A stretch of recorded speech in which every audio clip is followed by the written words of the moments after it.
shadows locked inside the mind.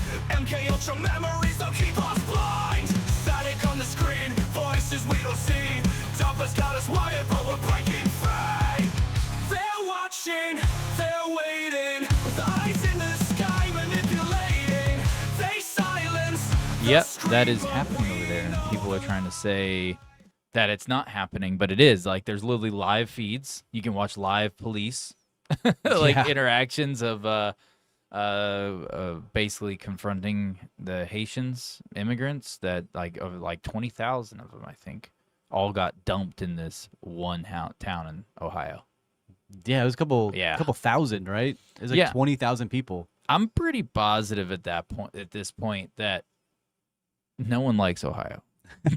I mean, they had the train derailment of toxic waste that exploded, and they got that school where they just built a school for kids on top of a radioactive material. That's right.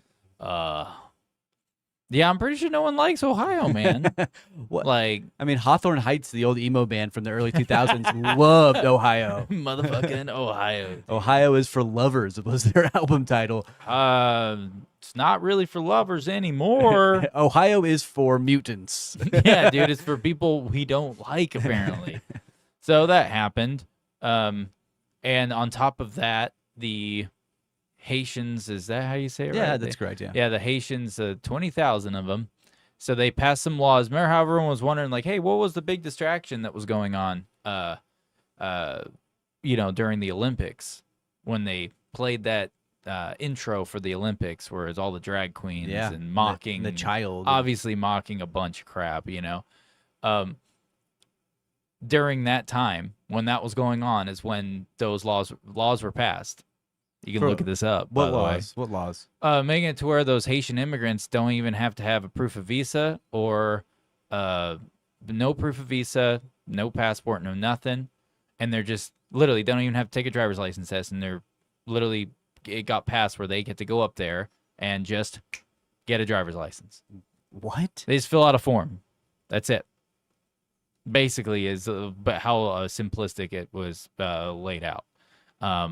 And so these people are getting it. You can look up these news stories and broadcasts from local news in Ohio, where it shows these basically the people talking about the local going like, we don't get how they have driver's license. They're driving on the wrong side of the road constantly, causing massive wrecks, randomly running people off the road because they're driving like it's India, basically. Yeah, it says here. Immigrants in the U.S. can have access to identification documents, including driver's license and non-driver ID cards, regardless of their immigration status. So as long as they show up in America and they are able to prove that they are William Harris or William Smith or John Smith, then they can get an ID card. And what can they go do with that ID card, Ben? Get a driver's license and also go vote. They can go vote. So during the Olympics, they were busting all these people in. They were creating laws to where it allowed them to get, that was disgusting, allow them to get IDs and whatnot so that they can go, vote and do different things, get jobs, which is a good thing. I think it's okay for them to have jobs. No, they're not paying taxes. Fuck you. I mean, fuck them. Paying taxes is only a thing. No. If I'm having to pay fucking taxes, those cunts can pay fucking taxes. That's free. You don't have to pay taxes, though. Yeah, you.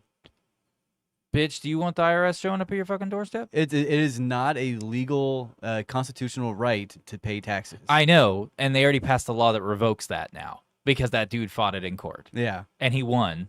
And then they're like, yeah, we're going to get rid of that. And so now it is illegal not to pay your taxes. It's much like marriage licenses, right? Those are just put in place right after they had the emancipation of the slaves so that the slaves couldn't get married without the white people's permissions. And they kept putting that into place so that everybody can then be put on a register of marriage. That's another device for them just to track you and do what they will please with you. Yes.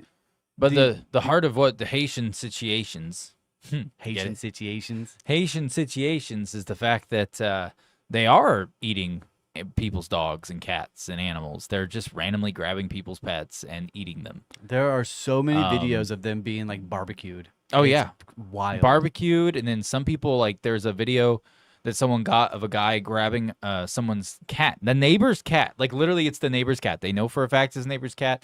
They go and they grab the neighbor's cat and they snap its neck on camera. This is all real footage. You can go look it up.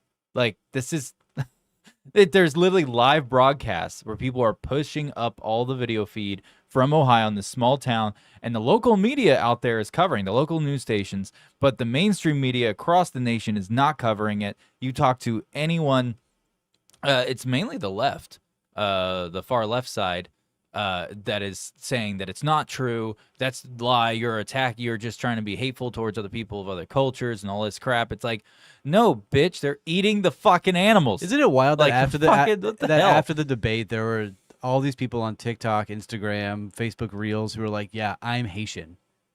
Over in Hades, they eat pets. In America, they don't do that. Now they're here, they're gonna eat your pets. It's the point of survival, point of instinct for them to be doing that." Yep. Now there's no hate, but if you are assimilated into a culture, say you go to Japan.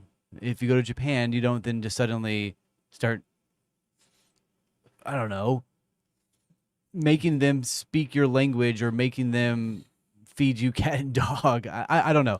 That's Well, a if bad, I went that's a bad there, example, I suppose. I but- would behave myself if I went to Japan and went on a boat trip with them, because they're like, "Hey, you're in our culture now." And I'd be like, "All right, where do we hunt the whales?"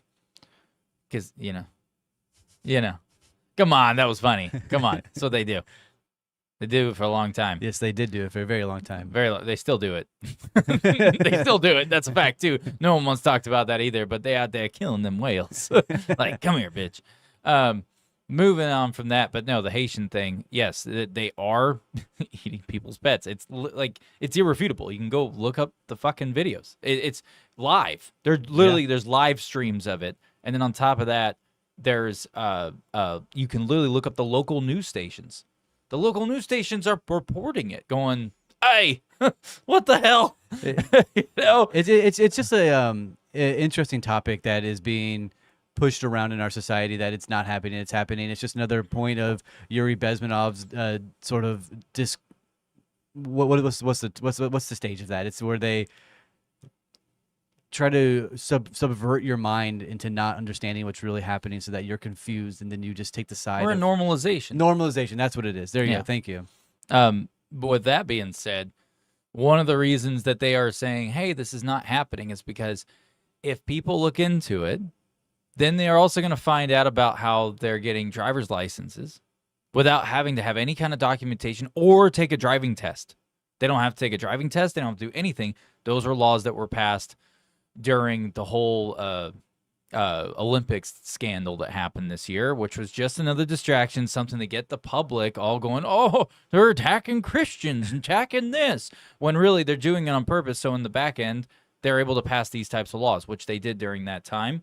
And so now they can get driver's license. They don't have to they don't even have to have actual legal documents to get a driver's license. They just write down whatever name they claim is their name. That's it. They get the driver's license. Now that they have a valid driver's license, they can now vote. And that's what this is all about. It's literally at the heart of it. They don't want you to know that if you were to investigate the whole cats and dogs thing and other things of that nature going on over there, you would then find out that at the heart of it is because now you have 20,000 more people in one place. They're going to vote for a particular political party, which is the retards. The ones who brought him here, right? Oh, I just said retard. Oh, I just said it again. Oops. Oopsie daisies. Sorry, YouTube. Yeah, I don't really care. I'm at the point where I just don't really give a fuck anymore. We might end up being pushed over to Rumble or other broadcasting streams where they don't allow us to be censored in our voices. Check us out in like 4 months, dog. Censorships are We're going to have it. We're going to have a whole new social media platform. Yeah. You can join. It's going to be better. It's going to be censorship free. Do whatever the fuck you want. Yeah, we're gonna make 99 cents a month, and you can literally do anything you want on it. I don't give a shit. There'll be there's going to be an agreement on there that's going to say, you know what you're signing up for. It's the Wild Wild West. Enjoy. Your safe space doesn't exist here. Fuck your feelings. You can do whatever the fuck you want. Pew, pew, pew. So you're announcing that already? in Anyways, public? I started You're- blasting. You're announcing that right now? Yeah, why not? Okay. 6 months from now. You said 4 moments a second ago. It will show up eventually. I'm telling you. It will be there. It'll be there. We're gonna have it there 6 to 8 months. But yes, the Haitian thing is very bad and it's all fucked up. But so, can we also talk about the way they vote, the voting machines themselves? They have Wi-Fi access and Bluetooth access on these voting machines. Anybody who has a like 10% brain cells left in their brain to be able to understand the negative impact of that based around RFID and scanning and taking away their rights really quick in that regard, knows that these devices are not secure and that easily you can break into them in a flip of a switch. Oh yeah, they're and very do whatever easily. you want with them. Yep, they're very easy to break into. So the question is, why did we go to these electronic voting machines? Is it because they wanted to make it more simplistic? Did they wanted to make it more streamlined? If those were their excuses, they did a very piss poor job of it, in my opinion. Yeah. Because they should never have Bluetooth access and they shouldn't be on the Wi-Fi. They should just be a streamlined straight to a database. I voted for this. Boom, keep it in here. Now we hardline these over to another server database and go from there, right? But since they're so easily hackable and easily to get into, who's to say they're not being manipulated on the side and manipulated over and over and over again? So in that regard, vote early, vote wisely, and if you can, vote on paper. We already know how to fix this. Let me spell it out like phonic style, motherfucker. Trump, Trump, Trump, Trump, Trump, Trump. Sorry. Couldn't help myself. He went full R word. His tism was showing there for a moment. Ah, yes. But today I don't know, are we really going to talk about this today? Yeah. I mean, that's the whole point of the idea, right? Is we're going to go do the Nazis now. We're going to talk about Nazi operations in So, World War II. We can get into the main topic here in a second. I do want to take a brief moment to say, if you are enjoying our show, if you are liking our show, if you follow us on TikTok, YouTube, Instagram, make sure that you are sharing it around. It is very important for us independent broadcasters to get more eyes on and more engagement. So if you hate us, leave a comment. If you like us, leave a comment. Email us over at smartlyuneducated@gmail.com. It is a real email. Yeah, it's super real. So just take a moment out of your life, go like it, share it, tell everybody about us, and force your dog to watch us, force your grandma to watch us, put it in, if they're in the car, put it on for them to listen to. Well, And where do you want to begin with the Nazis? I'm not even going to say the Nazis yet. I want to give a 5-minute window because we can see the timer right there. Wait, where'd it go? It went somewhere. There was a timer. I saw it. There it is. There's the timer. I want to give 5 minutes. So if anyone joins in and fair. listens to anything that we've said thus far, please give us your opinions on animals being eaten by Haitians. Yeah. I want to hear it, because if you decide to jump in and say, that's not true, that's impossible, well, sir, you're dumb. Because it's literally there. Like, you can go look it up. It's all facts. Facts. It's literally a fact. Like, it's irrefutable. You can watch live footage of this shit happening, like, across the board. So we'll give a few minutes for anyone who may or may not be listening. Jump in here and post a comment. Please tell us what you think or may think about that. I will say that I'm not a fan of the idea of eating a cat Oh, why is that? or a dog. Why is that? It's meat. Because,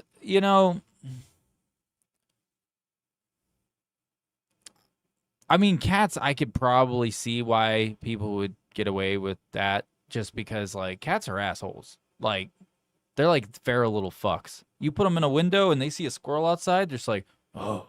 And then it's like, they're like, They start going to a primitive place in their mind. They're like, oh, I'm no longer a house cat.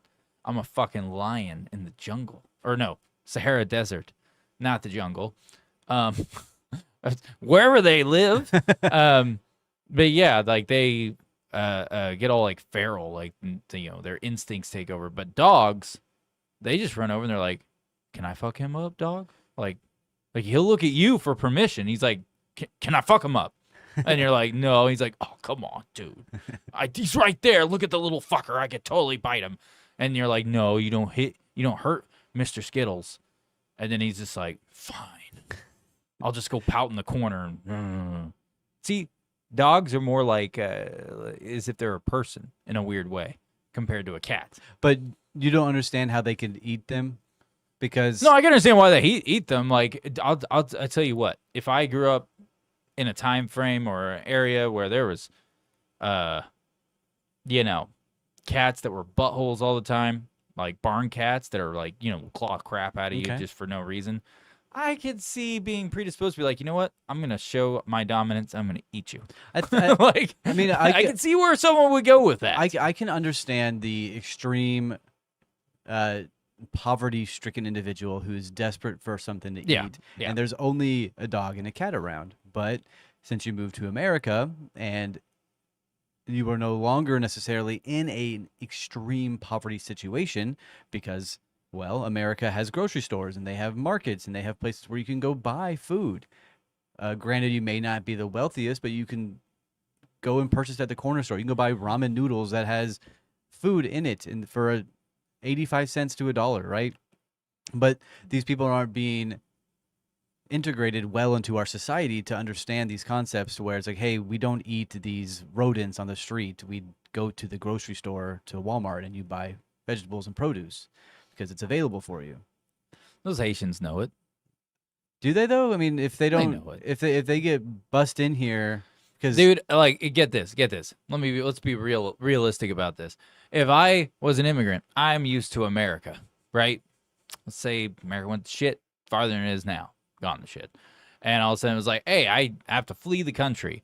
Everyone's fleeing the country, and I get plopped in, I don't know, let's say England. And let's say over there, the general populace, the demographic, and their culture believes in, hey, you know, if you have a problem with something, you don't ever, let's say their rule, like their normal norms would be, you never say anything about it. You have to go through this, this, and this. Like, you have a certain route you have to go with things.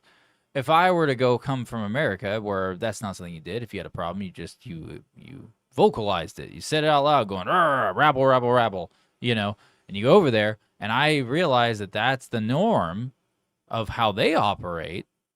I mean, it'd be very clear as day. Hell, just going into different areas. Well, just here in America, you can tell where something in the local culture of that town is one way, and you know not to do whatever it is that they don't do. You're like, okay, I'm not going to do that because I know that the townsfolk here do not support that. I'm not going to mess with it. It's very clear. It's very easy to pick up on. It's something that's pretty much blatant in your face. And when people go, especially with the Haitian situation, where they go to Ohio and they get plopped there, all 20,000 of them, and they're in a town where obviously that pet is their fucking friend, not their dinner, and they choose to grab the neighbor's cat that they see feeding and bathing and, you know, being like as if it's their family member, and they just grab it once they go to sleep at night and snap its neck and then cook it up and eat it. They know they're not supposed to fucking do that. Like, it's plain and simple. It's common sense. It's like everyone wants to act like there's no, like, let's not be in reality about this. It's like, no, bitch. It's just natural deduction of a situation. It's called observation. They pick up on it. They just don't give a fuck. They just don't. It's no different than watching any other, like, group or migrant come here that went through the right channels, right, to be here, and they're legally allowed to be here and all that fun stuff. And then all of a sudden, like, you notice, like, if you talk to them, they talk about the cultural differences, and they knew it before they even got here, and they've never even been to America. Yep. And they talk about it, and they said, that's why we don't do it, blah, blah, blah, blah, blah. You know, like, it's why we don't do what we used to do. No, they all know it. They just don't give a fuck because they're being told that they can do whatever the fuck they want. They don't have to pay taxes. They don't have to fucking literally do anything that us American citizens are being handcuffed to, where everyone else is literally getting true freedom. Americans are not free at this point. Immigrants are free. The whole idea of like, oh, America's freedom, you have all these freedoms. Nope, immigrants have them. It's a very we salient. It's a very salient statement you made. Americans aren't free. Immigrants are. Mhm. So if you are getting arrested for a DWI, to say that you're an immigrant, you're not from here. they'll let you go.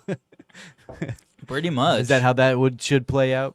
It sounds like it. But Sad part is they could probably look at my fingerprints on file. should we get ready to go into the Nazis now? I'm tired of talking about these. Yes, this- I am this stuff. done talking about the Haitians. But we have a couple more views. So hey, anyone who's listening right now, if you have any viewpoints or anything like that on the Haitian situation in Ohio, where they are eating cats and dogs, which is a fact. You can look it up. It's got live streams, the works.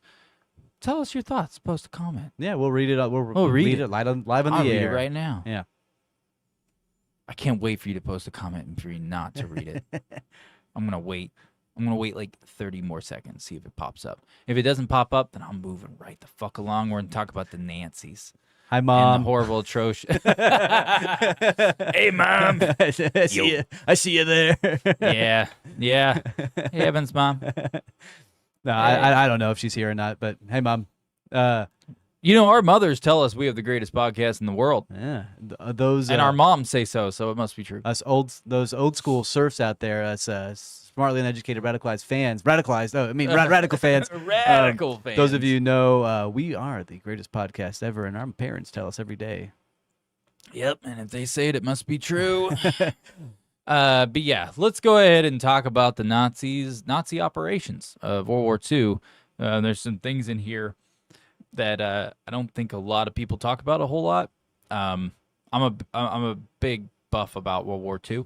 I love World War II history, or just World War II in general. I think it's just very iconic in my head. I think just growing up with that. So, I mean, World War I was known as the war to end all wars, and then it didn't. It didn't. And then World War II happened. They're like, this is the war that will end all wars. You know, someone had So- to have been laughing when they wrote that line. They're like, yeah, hey, why don't we just put the war to end all wars so we can rally some people behind this? That's great propaganda. We all know what's going to happen in a couple years. Like, Yeah, we already got Hitler psyoped in there. He's gonna get going real soon. Psyoped CIA's in there. already over there making him hate the Jews, making him paint, making him hate everybody. He's already been pushed into it. We already know what Hitler's doing. By the way, Hitler sucked at painting too, by the way. They're I've all right. seen some of his shit. It's like, nah, my 10-year-old son does way more intricate, elaborate shit. So eat a bag of dicks, Hitler. You're a piece of shit. Let's lead this off with saying that we do not support Hitler in any regard. I do not fucking like the guy. I think he is a degenerate. Degenerate? No, he's a piece of shit. That's what he is. He's Shit. right up there with Mussolini, also a horrible, horrible human. So And Elton John. this that we're here to say is simply just the history and the background of how the Nazis began and how they begun, how they ended up being, and all the some of the operations they did along the way. Yeah, I some of the highlighted atrocities. a handful of operations Yeah. that they had done that were gruesome, which some are lesser known than the others. So, but yeah, if we want to go ahead and kick it off, let's go ahead and kick it off. Do you want to start with like the history of how the Nazis began? Because If you want to give kind of like an overview, a brief overview. it wasn't of, just how they like it began. wasn't just like a political party, say Democrat and Republican. It was like, and it wasn't just like Democrat Nazi or Republican Nazi. Nazis. The party was rooted in ultra nationalism. They were promoting the idea of a superior German race and the idea to reclaim German territory dignity after they were humiliated in World War I and the Treaty of Versailles. So the Treaty of Versailles is what really kicked off that ultra nationalistic sort of mentality in Germany, saying that the German people were being mistreated, put down, lied to, and then they started a superior German party, if you will. The anti-Semitism propaganda and authoritarianism sort of came later on, but it was all stemmed from ultra nationalism. Yeah, well, there's two highlighted things within them. in the founding of the Nazi ideology, which is Aryan supremacy, and Lebensraum, which is living space, which is basically Hitler's expansionist policy. Yeah. So aimed at like acquiring more territory for the for their country, their movement, and targeted. Their plan was to target Eastern Europe, where Slavs and other basically what they deemed inferior people, would be either exterminated or enslaved to make room for the Aryan race, which is what they believed. That's a bold thing for them to be doing. They're like, we know the better race. We know the better way. Follow us, right? Yeah, it's pretty fucked up. They were a far right-wing nationalist sort of movement. Again, it was based off the Treaty of Versailles, which is Germany's economical and political instabilities that were impacted from World War One. Particularly the German Workers' Party, the DAP, better known as, which then evolved into the National Socialist German Workers' Party, the NSDAP, or better known now as the Nazi Party. Then Hitler's early involvement inside of this party, which stemmed from a thing called the Beer Hall Putsch. He had a speech there that everybody seemed to like, this skinny little white boy who had a lot to say, a very prominent voice. Yeah, and the way that they enforced the policies when they like first started out, and then like how they grew to being so prominent in what Nazi takeover of Germany, right? Mm-hmm. The Nazi Party was basically they systemically militarized Germany, ramping up propaganda efforts, and all for dehumanizing anything that they would consider their enemy, which was anyone that was not part of their political movement. Yeah, the NSDAP, right? Because the Nazi Party was a political movement. Mm-hmm. That's how it started. It was a political movement, and then it took over, and then it became its own entity completely, hence the Nazis. Yeah, it's because after World War One, they were going through a severe economic depression. They had no money. They had hyperinflation. They had so many issues. People were starving in the streets, and they're like, we have to do something. Our government hates us. So they went out of their way to create the Weimar Republic, established in 1919, and was seen as a weak and unstable. That is the democratic society that was in Germany at the time. Yep. But then they formed their NSDAP. Then what did I call it? The National Socialistic German Workers' Party, the NSDAP. Yeah.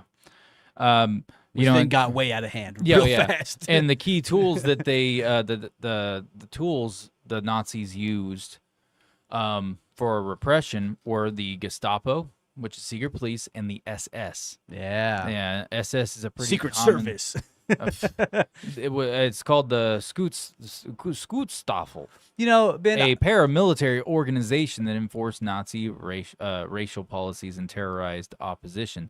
So basically, that's why in like anything like World War II history, when you hear about them referred to like, oh shit, it's the SS, and they took that seriously, it's because the SS battalions, those soldiers that they had, were some of the most brutal and violent and inhumane battalions and entity, force entity that they had within the Nazi ranks. The SS was no fucking joke, and that's why like they took it so damn seriously. Any soldier did who was on the opposite side of them. They're like, oh shit, that's SS. Like, we need to, one, tread carefully, but then two, we need to put them down. Yeah, like, they need to be because put they down. were dangerous. SS evil. were very, very dangerous. Yeah. They did not give a fuck. Like, fuck the SS. And I also noticed that you were able to pronounce the German language very well. I did. There are many instances where you do not know how to say another language. Ben, can you speak on why you speak German so well? Probably because there's like a sliver of me that is part German. I don't know. I'm not German tonight. Ich liebe dich, gute Spaß. That's my horrible German impression. I said I love you and then gibberish. Yeah, I get that. I don't speak German, so Yeah. Moving on. So then the Nazis party, they had figures such as Heinrich Himmler, Joseph Goebbels, Hermann Göring. Goebbels. Say it again. Joseph Goebbels. Goebbels? Goebbels. It's See, not Goebbels. I it's can say Goebbels. Russian and like Chinese names very well, but I can't say I only know that because I watched a lot of World War II hot documentaries. Goebbels. Goebbels. Goebbels. The party's core ideology, Zach Goebbels? it ended up becoming the anti-Semitism sort of party, and as well the Aryan race supremacy. Lebenrausum, I've never been able to pronounce this one, but it's the territorial expansion party as well, because they wanted to take over more and more area, based around the documents that Hitler wrote on Mein Kampf. He wanted to expand Germans' territory to take over more land, and they wanted to support that. They fell deep into his trance, and they kept running with it more and more and more. Yeah. They all started to hate the Jews because of the stab in the back conspiracy. Have you heard of that one? No. So there is a belief that Jews were socialists and communists betrayed the German during the World War I. So there is a conspiracy that the Jews hurt the Germans on purpose during World War I, contributing to their anti-Semitic views. Yeah. But we all know that ended up being straight up propaganda. Oh, that, absolutely. That they were pushing so that way the Nazi party could get them to, get everyone against them and get support and things like that. So that way they could do the atrocities that they ended up doing. Yeah, it's a very interesting thought, though, right? That they were blaming the Jews for their reasoning, and then Hitler took that and ran with it, and then started propagandizing it all over the place for individuals to fall ilk to that. And and speaking of that whole narrative, with the Jews and then them doing that conspiracy to make people hate the Jews during World War II, that brings us to Operation Reinhard and the Holocaust. So one of the most systemic and horrifying operations in the Nazi regime was Operation Reinhard, which was 1941 through 1943. It was a key component of the final solution, the plan to annihilate the Jewish population of Europe. Wow. So basically, like, Operation Reinhard targeted Jews in Poland and resulted in the murder of around 2 million people. That's 1 million people a year. That is absurd amount of 2 deaths. million people is what that ended up resulting in death tolls for the Jewish community. And then death camps were established specifically for extermination rather than for forced labor or imprisonment. The most infamous of these were Belzec, Sobibor, and Treblinka. Yeah, there we go. He unlike- messed up. Yeah, Treblinka or whatever. Unlike concentration camps, which often served a dual purpose, labor and death, Reinhard camps were designed solely for mass killing. That was the whole point of it. There was no labor involved. It was, you go here, you die. And it worked very well. That's what, and it worked very well for them because that's all they wanted it to do. Now, SS officers involved. So the operation was orchestrated by high-ranking SS officials like Odilo Blobensnick and Christian Wirth, who oversaw the logistics of mass murder. So Blobensnick, for instance, was the SSM police leader of Lublin,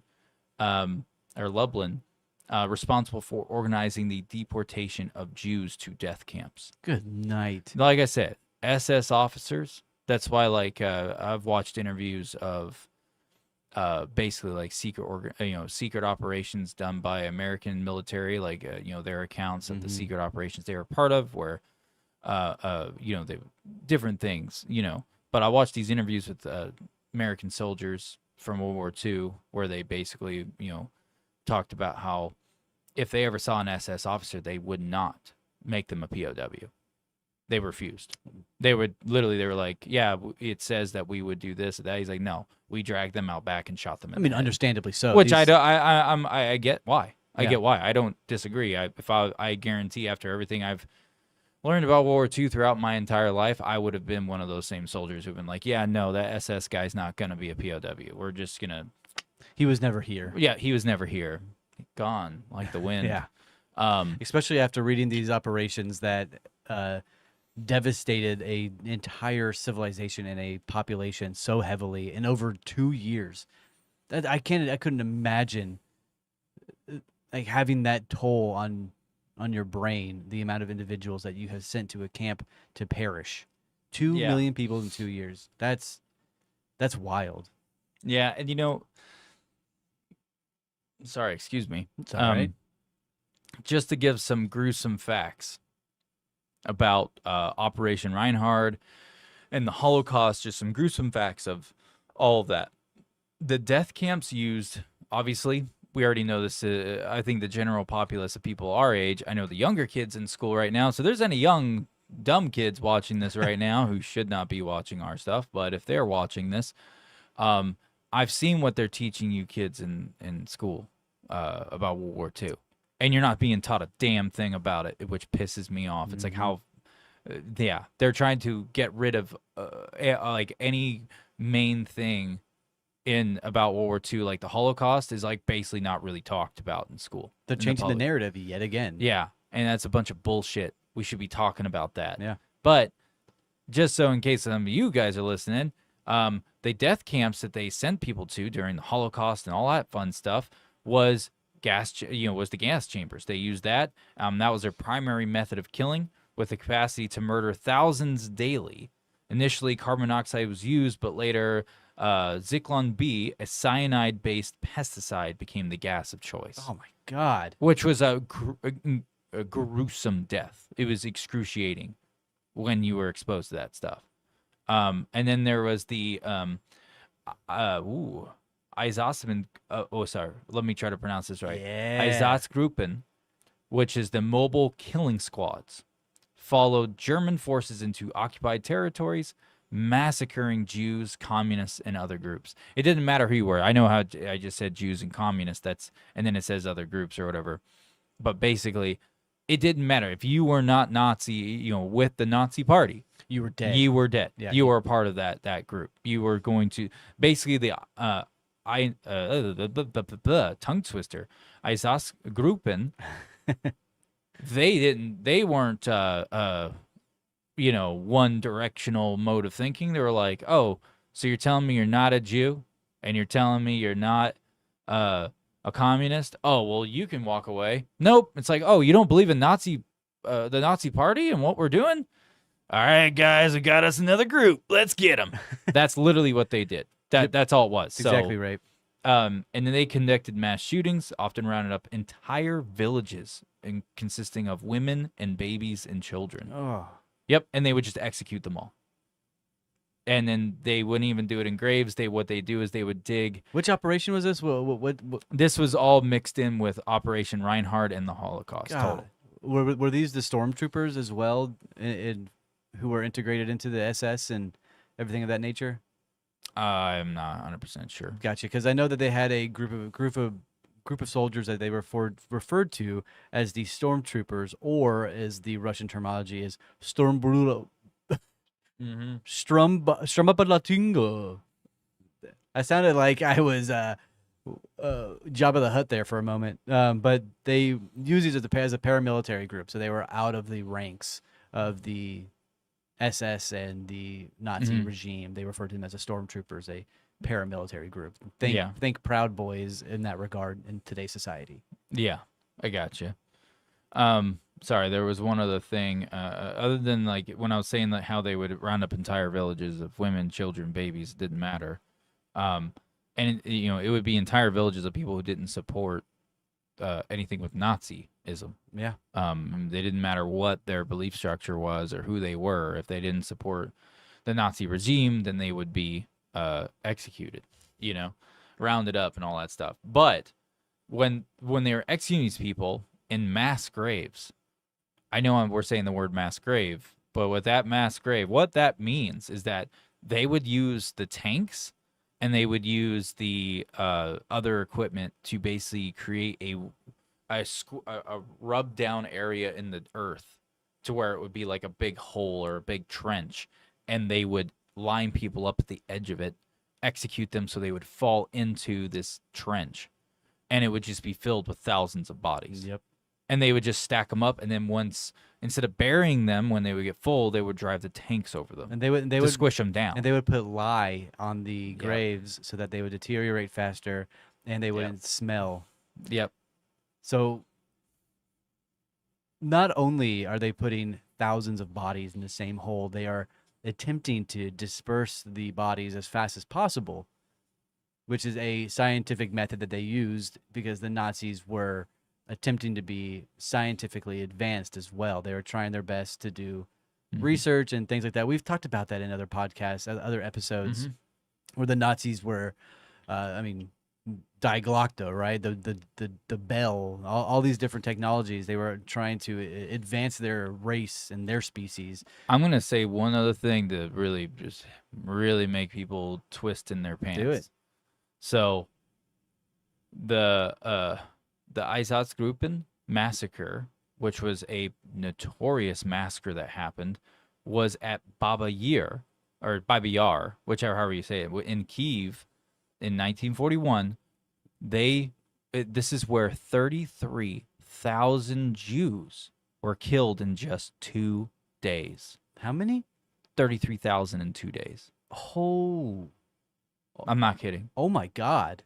Yeah, that is one of the notorious massacres during during those 2 years. That was a notorious one because it was 33,000 in 2 days.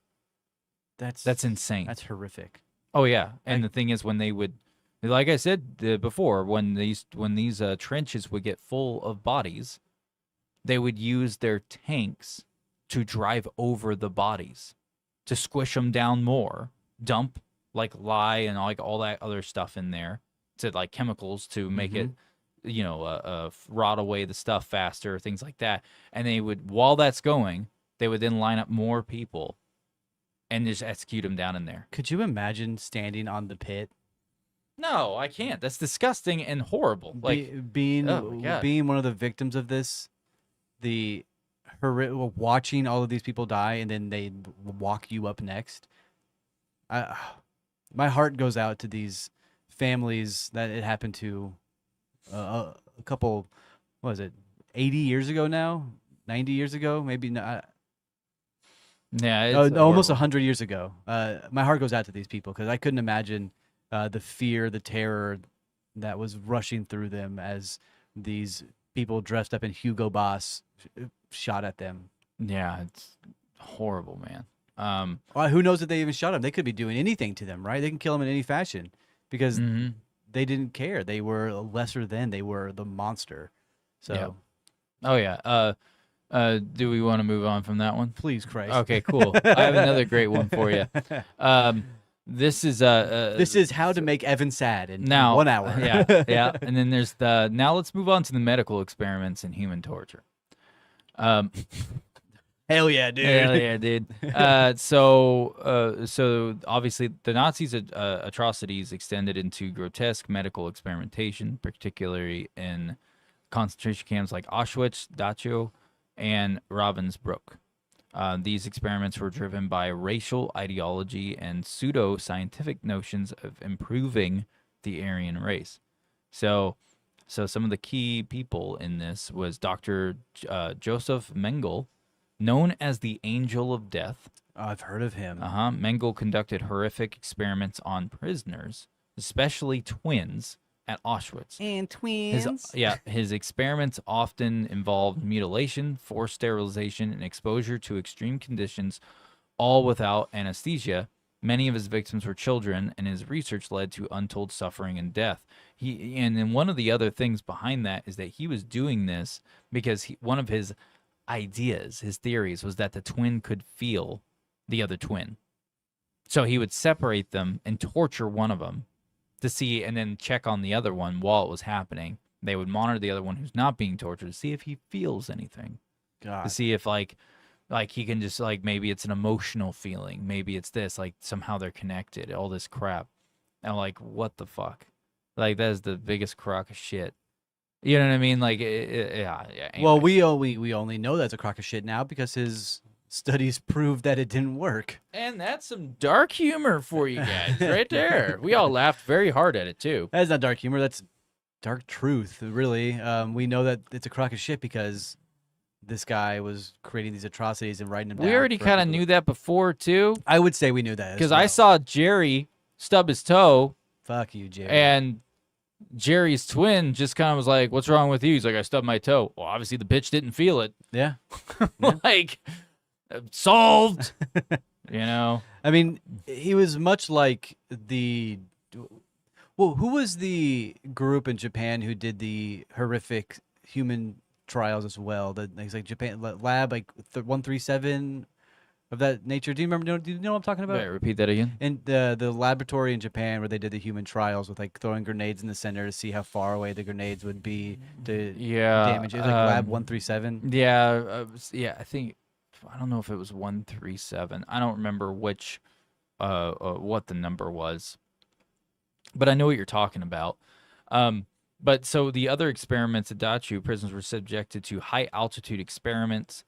Unit 731 is what it was, where they would also do human experiments. So in that regard, what was the number again? Unit 731 is the Japanese unit that would do human studies of deadly damage like freezing, chemicals, explosions, gunshot wounds where they would kill you fastest, things of that regard, which we then paid for those studies in America, and now we have them on file for us.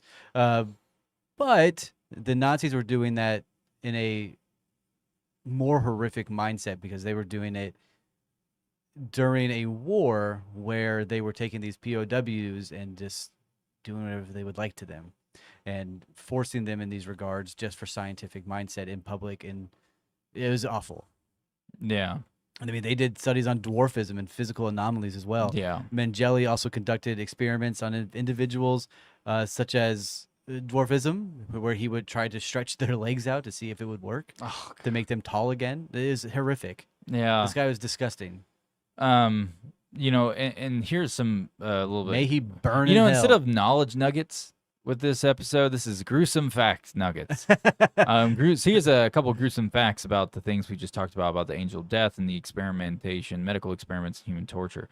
So Mengel's twin experiments, including injecting dye into children's eyes to try to change their color, amputating limbs, and performing surgeries without painkillers. Oh my God. Most of his victims died and were permanently disfigured.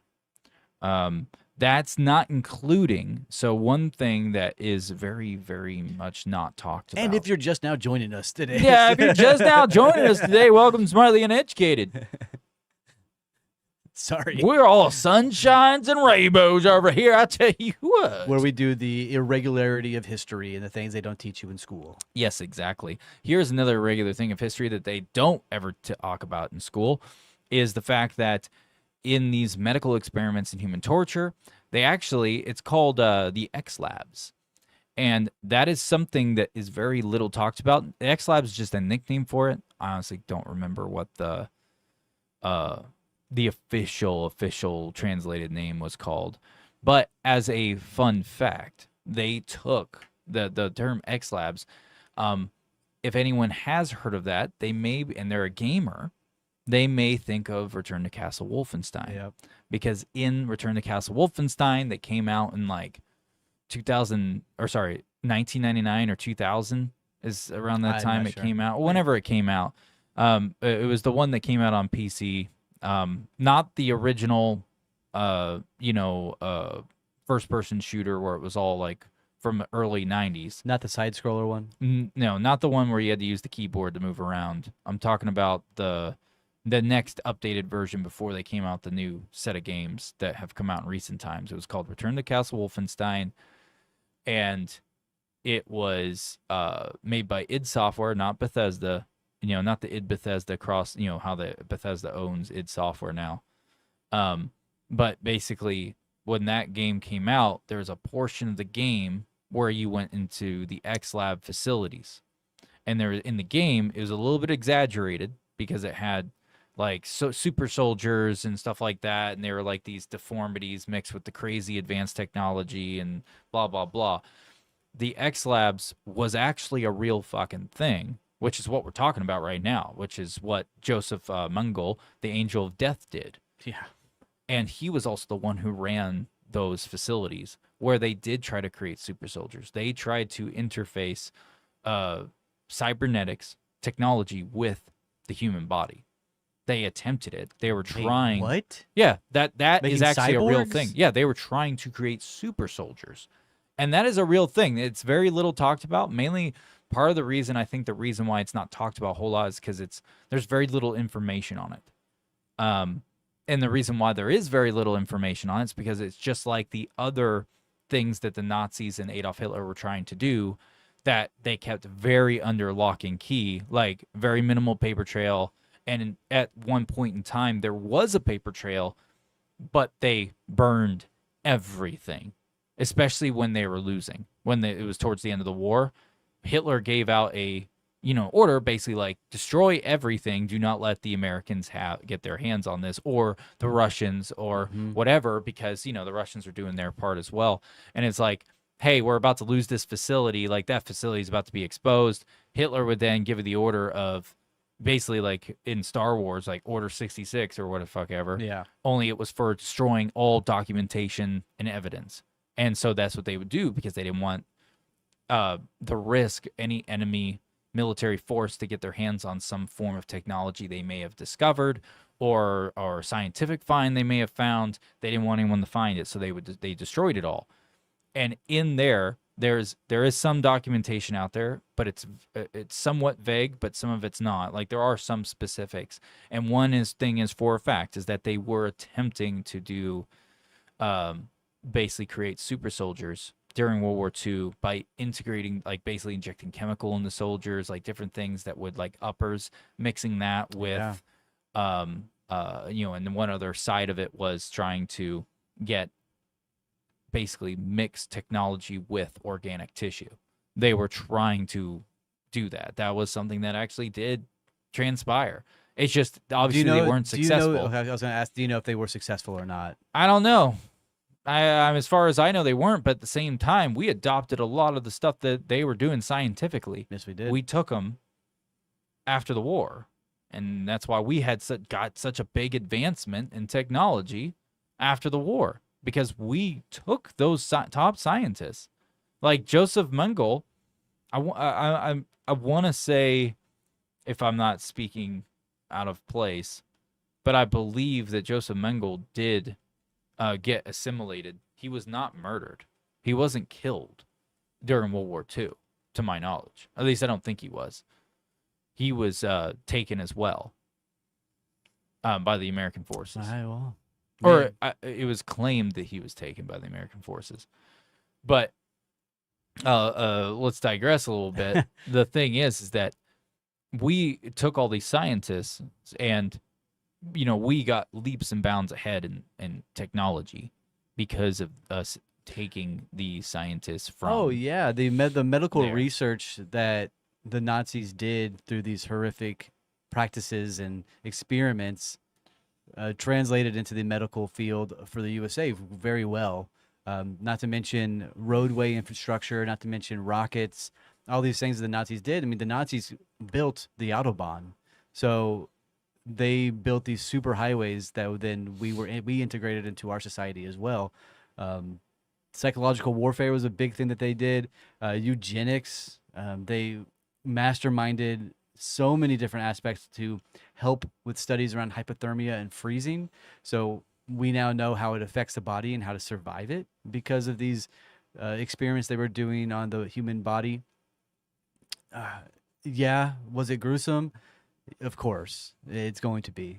That people also don't talk about the fact that, within that is that they psychology itself was pioneered. The biggest pioneering attributes of psychology were done by Germans. Yeah. Or not Germans, the Nazi Party. The Nazi scientists. Unfortunately, he gets credit for a good chunk of it, which is Joseph Mengele, because he was doing psychological experiments along with everything else. It was all part of that. Hence, anything that was under the medical experiment umbrella, psychology was there too. And pilots as well. So the the way that we know how high altitude sickness and low altitude sickness works is because of these experiments that they were running. They now know how to properly dispense oxygen for pilots who are flying at high altitudes, because Mengele was putting prisoners in planes and flying them at high altitudes and see how they affected the body. Jesus. Could you fucking imagine, dude? Just hey, we're gonna fly you really high in the air and see what happens to your body. Oh, you ran out of oxygen. Oh, your eyes popped. Oh, your lungs popped. Oh shit. It's fucked. We're gonna dip you into water really deep and see what happens to you. The atrocities that they did, albeit they were horrific and disgusting, they propelled us into knowing how to survive better and how to take care of the human body better for these applications in the medical field. Now, I'm not a proponent of doing research in that regard. Now we have technology to where we can simulate it and see what happens to the human body without forcing somebody to go through these horrific practices and experiments. The economic benefit that the Nazi Party put into Germany as well lowered the employment rate, lowered these different aspects, and raised the currency value. Again, I'm not a proponent of it, but maybe it was because they killed so many people that the economy raised up. I'm unsure. I'm not an expert in it. We are simply smartly uneducated over here, trying our best to learn for ourselves and pass on the information. Do you have any other experiments or horrific things that Mengele did that you want to talk about, or do you want to move on to another subject based around this topic? Yeah, so there's dude, I've got countless as horrible things. Oh, they're disgusting. I've got countless because the next one I was going to go into is the destruction of cultures. But I do want to add a fact about like the aviation side of things, because you were talking about that, about high altitude. So I looked it up because I couldn't remember the name. I knew about the P-51 Mustang, but the P-51 Mustang was mainly used in the kind of the European area of the theater of that time than it was over the Pacific fighting, which was with Japanese. So the Japanese fighters at the time, the Japanese were like, they developed a fighter plane that was just a beast. It was a highly maneuverable. It outperformed everybody, and that was the A6M0. It was, let me try to see real quick just to make sure I've got it right. Yeah, it was called the Mitsubishi A6M0, and that was probably their most famous plane, because it was the most formidable fighter plane that the Japanese had created, and they were dominating the skies over the Pacific. The American planes had no chance. They were just getting shot down left and right. Like, they were getting outflown, outmaneuvered, the works. But the thing is that as time progressed, thanks to a man, aviation expert Grumman, Thanks to the aliens we back engineered. he designed something called the Hellcat. Oh yeah, the Hellcat's badass. Not the car. The Hellcat, which was designed specifically for countering the A6M0s. And it worked. And it was extremely successful. It was faster, had more armor, but yet was still faster, more maneuverable. And it could, obviously it could absorb more damage to Zero, which had lighter armor and less firepower. So basically Grumman was up the ante across the whole board. He created a plane that was faster, more maneuverable, more armored, and then on top of that had far more firepower. Do you know if he was Zero's integrated with did. the JPL space laboratories? I'm not sure. I can look it up. Because I know during that time they had the JPL rockets being manipulated and trying to find better ways to create rockets because of the V2 rocket and the planes that were being established. Okay, so it says here that Grumman was not part of JPL, which is the Jet Propulsion Laboratory. Grumman, later known as Northrop Grumman, after a merger, was a major American aerospace and defense contractor. Cool. Primarily for building military aircraft and spacecraft, including the F-6F Hellcat, the F-14 Tomcat, and the Apollo lunar module. Whoa. Let me make sure I'm not going to misspeak real quick. Because the JPL, even though is a research and development facility focused on space exploration, it operates as a division of NASA, right? Whereas the Northrop Grumman, defense contractor, was never part of NASA. They were independent. Which I'll give you a fun. I'll let you guess it. The people who created that also started something else. They're the biggest contractor that's out right now. Oh, Lockheed Martin. Yep. Yeah. They have ties to the starts of Lockheed Martin. That's what it says right here. That's fascinating. It doesn't give any detail though. Dude, Lockheed Martin is a... Which is interesting because it's like, Lockheed Martin makes the most wildest shit. Yeah. Like the most advanced shit. And it's like, so you're telling me the grandfather company, I'm just saying for conversation, grandfather company, they had their fingertips in the start of Lockheed Martin somehow, but it's not giving specifics. So them as a defense contractor back in World War II, or later became a defense contractor, they're literally designing the most advanced, they basically were designing the most advanced fighter planes and surpassing everyone else, even the Nazis at it, which Nazis were creating the best shit overall. Across the board. They were outdoing everyone. And then they also designed the lunar module. And then all of a sudden, they have somehow some type of connection to the start of Lockheed Martin? What? I want to know. You know what? Lockheed Martin, please give me a job. I just want to go through your records. You know they're based out of Fort Worth. They're not far from here. They're about a 45-minute drive, baby. Come on, man. Left on red. Left on red? Oh, shit. Oh, there's the just. Let me into the skunk works. Can I have a job? Like, give me a job, dude. You like how I acted out getting to Fort Worth? Yeah. I felt pretty good about that. I mean, that was good improv. I like that. That's how long it takes. That's how long it takes to drive there, too. And he's there. Red. Left on red works great. Especially if you're in a hurry. It does.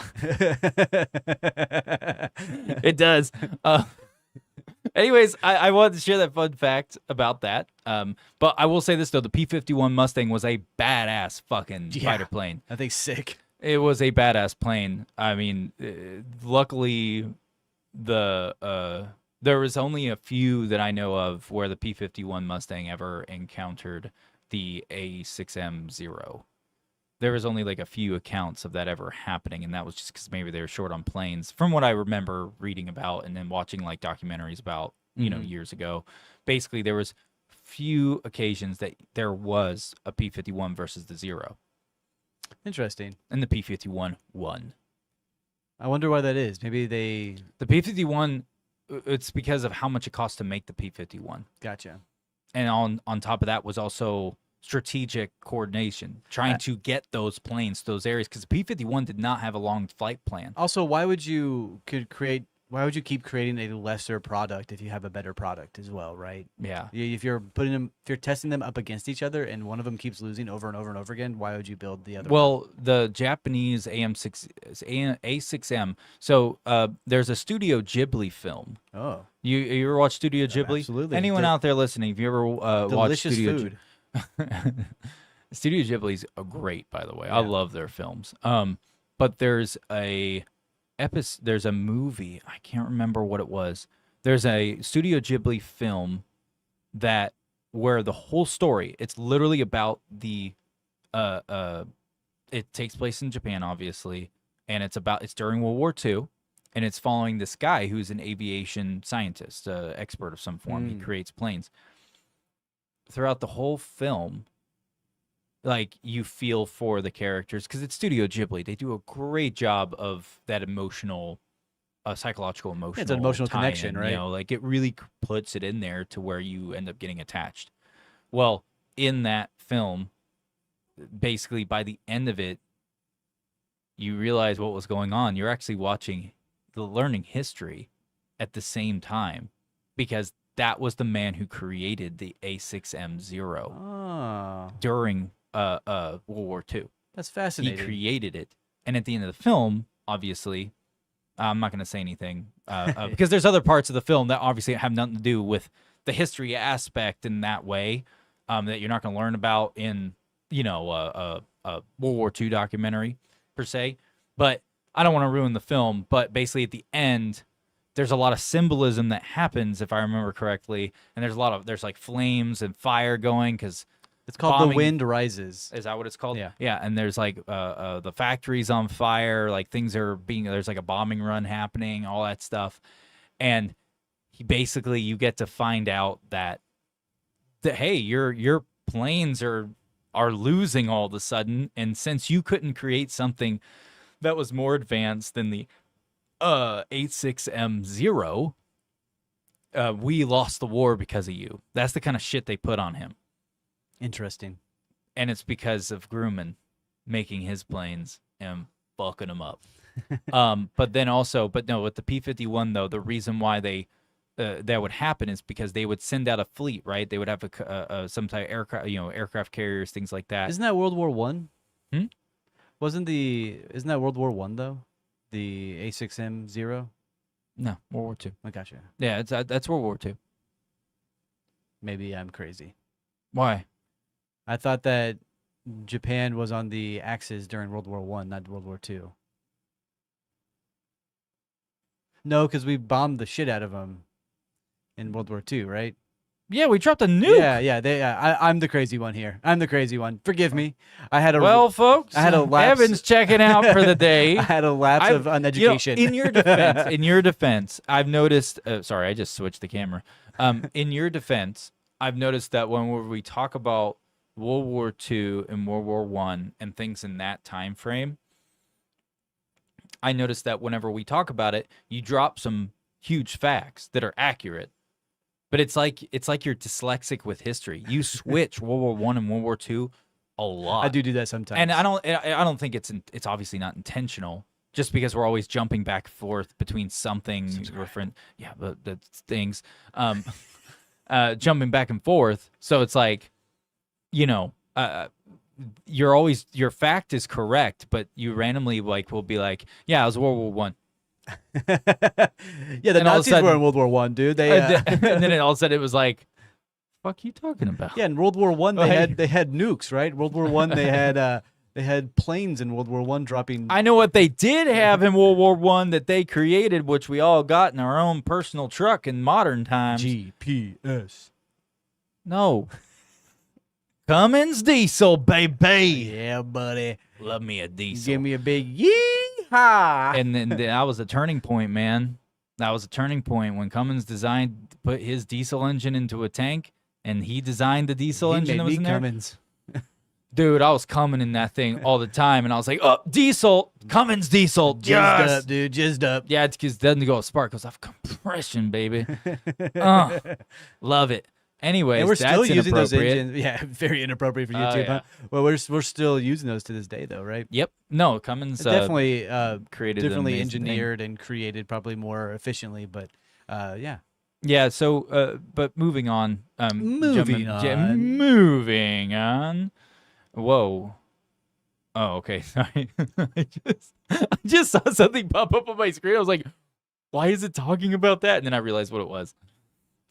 Sorry. It was something we already talked about. I was just like, damn, that happened there too. Like, another whoa. human trial. But no, so the reason why they knew that the P-51 Mustang outperformed it was because whenever they were moving, equipment to be strategically in place, and the reason why the P-51 was not ideally being used was getting the P-51s there.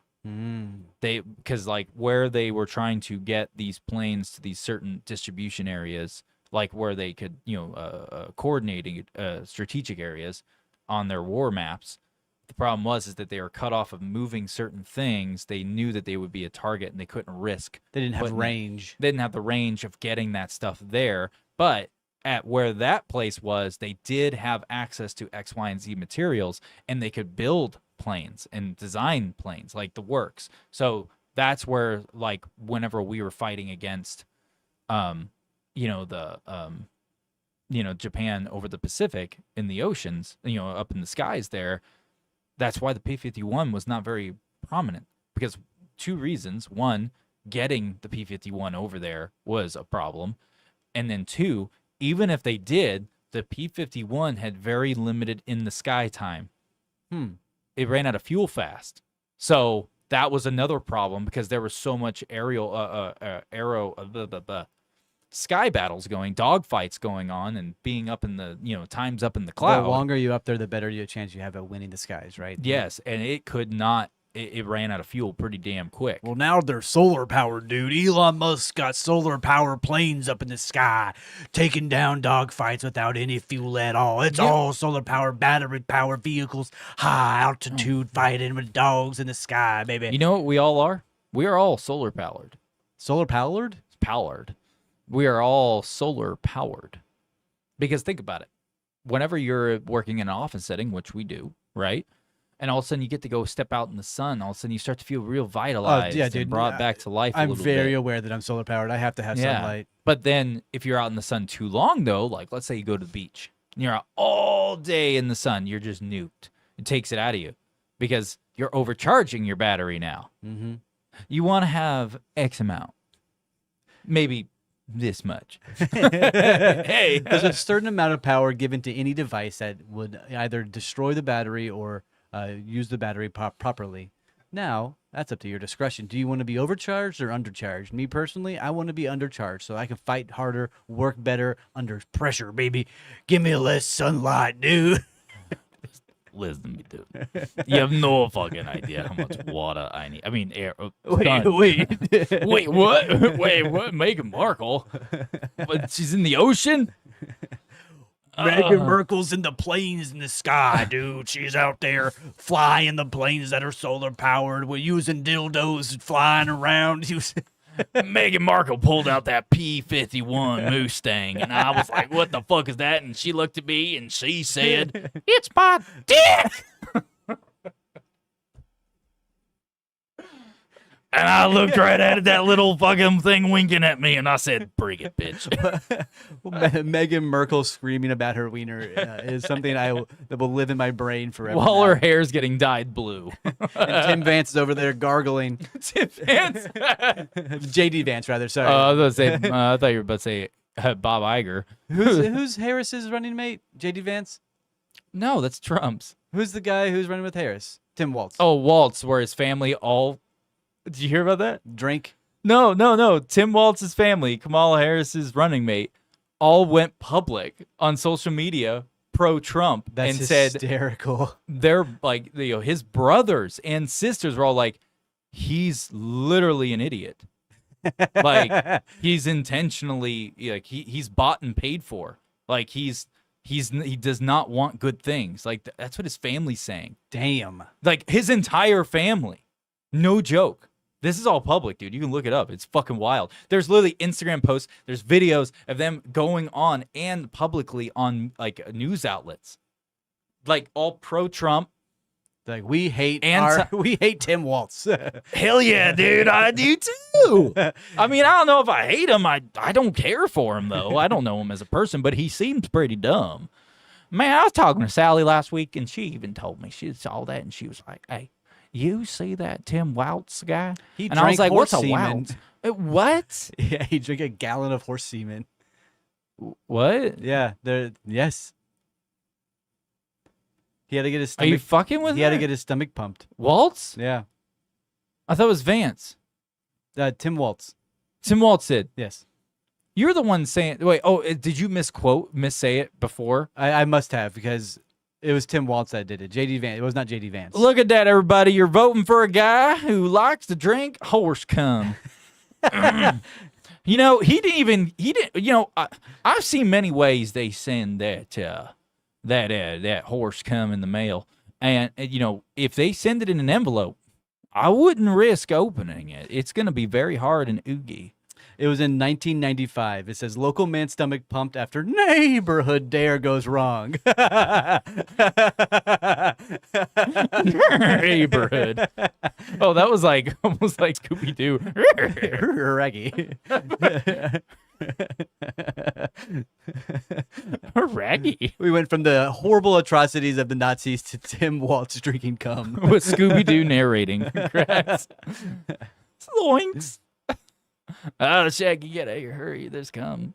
Right. Raggy Roo. Oh, that's rough. But yeah, I I wonder how he got the cum. a bucket. That he's over there with one of those fucking horse jerk-off sleeves. He's over there going like, I'm your friend. YouTube's gonna hate this. Of course they are. YouTube hates us anyways. Do you think he garnished it with like with cilantro? He garnished it with lime. That shit in one of those wine glasses. He puts salt on the brim. Honey, it needs some more garnish.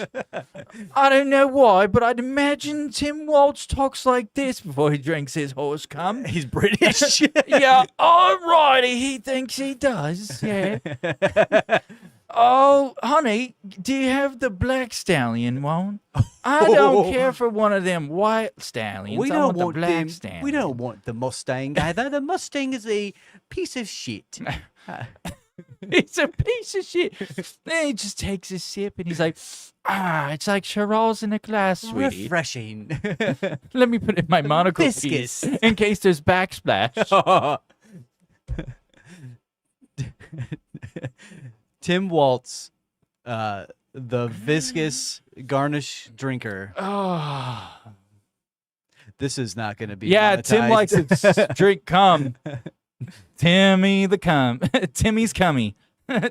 Cummy with Timmy in his tummy. Timmy puts the cummy in his tummy. I think I have a picture. Whoa, it does a play on, dude. Timmy puts the cummy in his tummy. My neighbor made a picture of Tim Waltz. Cum? What? Picture of cum. Let me see if I can. Let me see if this is translate.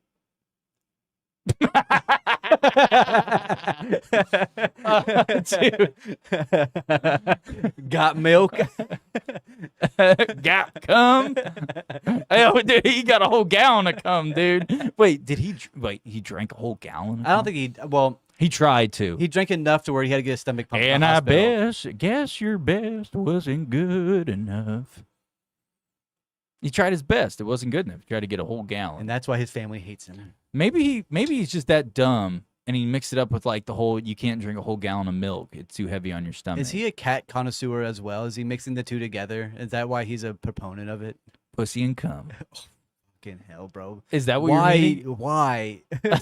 We are live on the. You knew what you signed up for, motherfucker. All you YouTubers out there, you listen up, you listen well. Put the kids out of the room. I don't believe in filtering my words because I'm having a great time. I'm here for me. I'm not here for you. It's not my fault that you like a dude who drinks horse cum. Come on. And I don't understand why What? we have to refer to Kamala Harris as Kamala, since we're on this topic. She's not black. But it's besides the point. I don't know why. It's not besides the point. That's not what I was trying to get at by any Oh, means. okay, go ahead. My bad. She's the only president that I've ever heard to refer to their first name instead of Harris or Trump or Kennedy or Lincoln. Nobody is like, yeah, Abraham, he was freeing the slaves. Yeah, Honest Abe. yeah. I don't even know what JFK's first name is. John. Nobody was referring to John's political outlooks or Donald's views on the world. It's Kamala this, Kamala that. Why I don't know isn't it why, Harris? but you just made me think of Young Frankenstein, the movie Oh yeah, with Put it Gene on the with Ritz. Gene Hackman, no, not Gene Hackman. Gene Wilder. Gene Wilder. God, I love, dude. Gene Wilder's fucking comedic, hilarious. He's just so hilarious. He has a great documentary on the flicks that is fantastic. Oh, yep. Flicks, fantastics. Hey. But basically, Gene, Wilder. no, Gene Wilder. He had, man, I just drew a fucking. Oh, sorry, Gene Wilder. Obviously, Young Frankenstein. It's Yeah. comedy. Whenever Igor is trying to find a non-abnormal brain, Yeah. and he was like, "What jar did you grab?" And he's like, "Abby, happy normal. You just made me think. I don't know why, but that scene just played in my head when you were talking about the whole calling Kamala Harris by Kamala instead of just saying Harris like every other person. She's much in like this sphere, you know? Frankenstein in this regard, where she just does whatever she's told. So Derp, derp, derp, derp. Back to the Nazis, since we were so sidetracked. Holy shit. Welcome to Smartly Uneducated, where we do not stick on topic when we're having one of these days. We're having a Let's fun talk day about over the here. destruction of cultures. I woke up the other day and I walked outside and the pest guy was out there and he killed a bunch of ants in an ant hill. It made me think of World War II, of how they destroyed cultures. that's actually a fantastic metaphor for what Hitler saw the enemy populace Only as. the ants he was talking about weren't this big. They were human this size. big, or this big. Yeah. There we go. I was just gonna go. There you go. Even if it was this big, ha. Eh. That's a big Terrifying. ass ant. That's a big ant. I thought something really dirty, dude. That's an ant I want to kill. Dude, if I woke up looking like that, Okay, I run towards the nearest living thing and kill it. Like, anyways, moving on.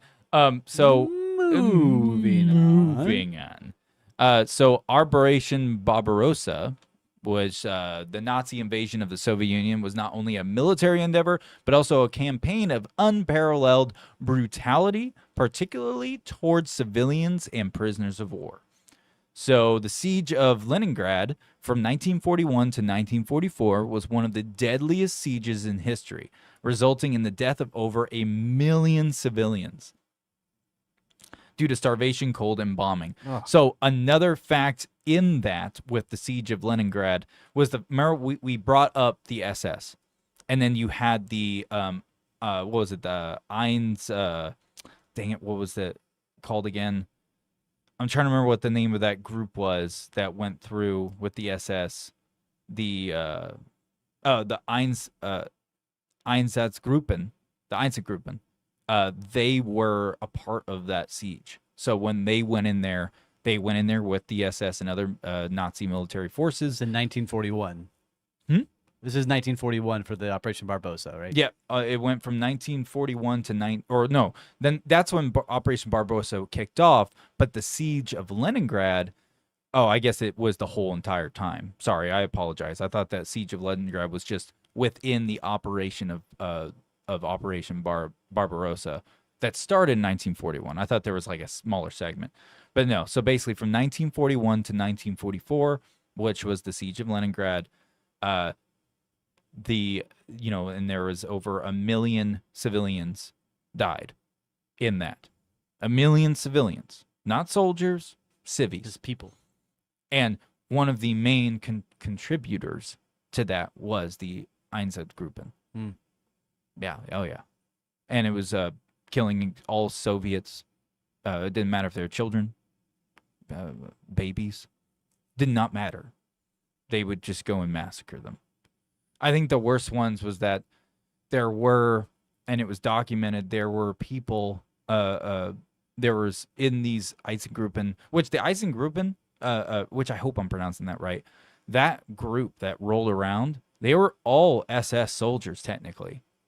They just were in their own outfit of the SS. Mm. It's not like, technically, I guess you could say they were technically separate, but they were It's one. it's like Special Forces and Green Beret. Yeah, it was like a specialty group, but it only was the only people that they put in it were SS soldiers. That's the it. Einsatzgruppen. Yeah, and so that was a good one. And then they pulled them over. So, but the thing is that a good chunk of why the number was so high was because they would go through and do mass murder. They would go and do just live executions. They would line them all up and just exile, straight up just shoot them down. And we're talking about children, women, it didn't matter. Right? And we're talking about even infants.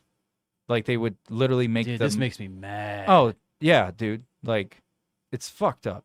But the thing is that one of the worst things that I've ever read about them doing, which was in the siege of Leningrad, is that if there was people within the Einsatzgruppen that basically got a kick out of the whole thing, and they didn't just mow people down or drag them out in the streets and execute them in cold blood. They would lock them in whatever building they're hiding in for shelter to try to hide, and they would burn it. And then whenever they try to run out, They would shoot him. no.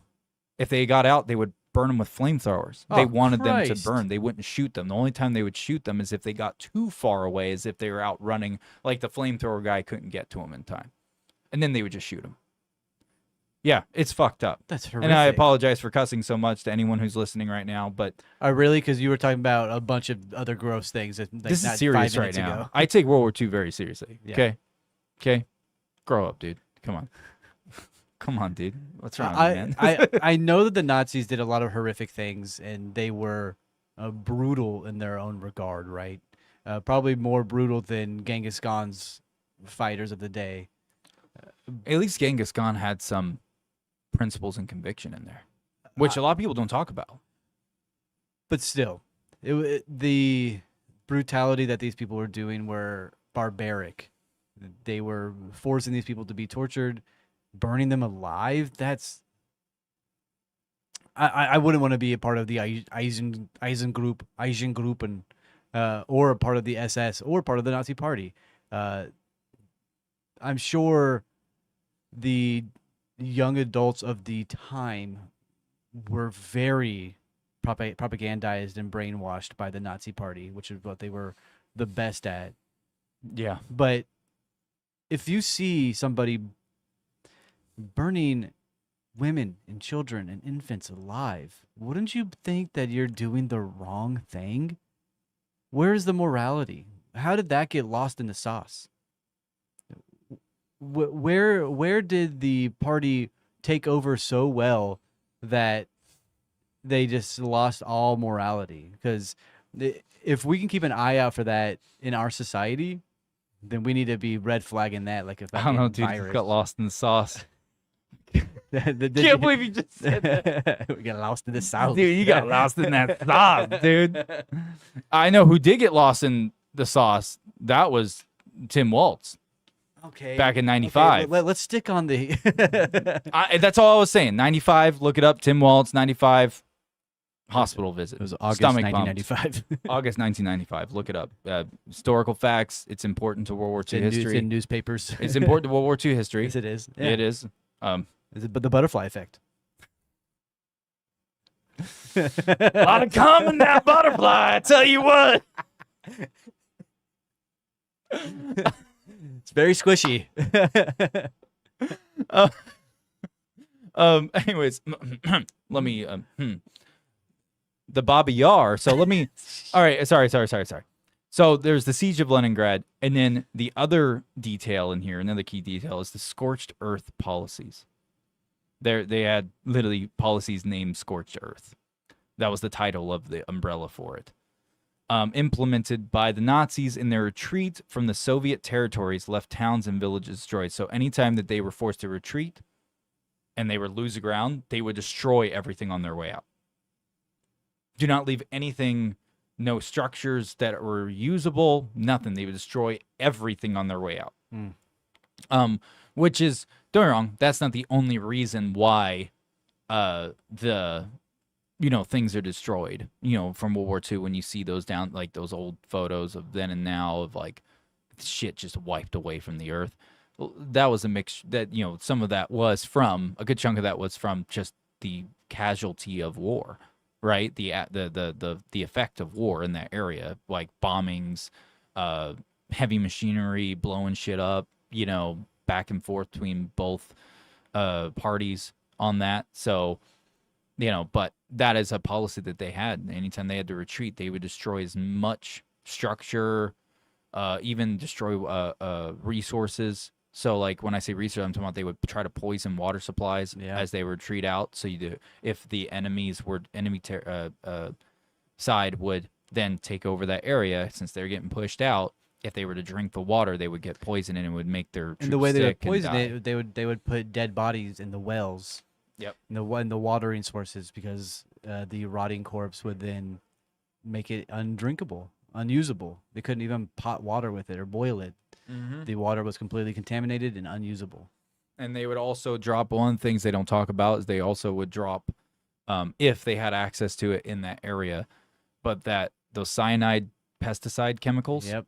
they would drop that into the village wells in high doses. We're talking about mass, like The chemical warfare. as much as they could get in there in the time frame. Yeah, the chemical warfare that the Nazis used was diabolical, Yeah. to say the least. Yeah. Like, You know what I think would be interesting is if at near the end of this episode, whenever we decide to close it out, we superimpose a few excerpts of Hitler's speeches translated into English.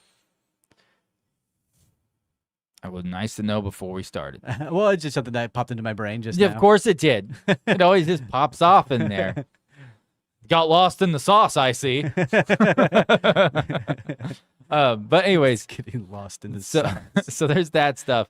So the horrific. I want to give some horrific facts about just the overall Operation Barbarossa, or Barbarossa.